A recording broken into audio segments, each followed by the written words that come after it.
How to transfer videos from iPhone to PC using USB cable.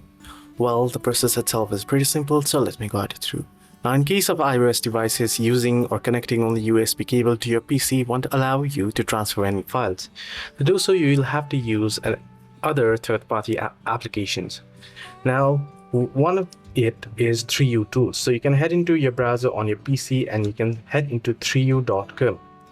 Now, once you head into 3u.com, it'll give you the link to download the 3U tools. Here you can see for Windows, Mac, for iOS, and for Windows and Android.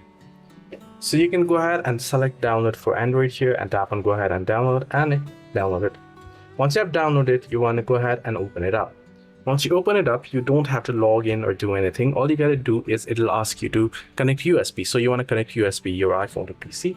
Then a prompt will pop up on your iPhone to trust this device. You want to tap on trust, and then you'll have to go through your face verification as well, the biometrics. And once you are done so, you'll be able to transfer files easily through the application from your iPhone to Android, as you'll be able to access your files from your PC. Hope this video was helpful. Do like and subscribe as well.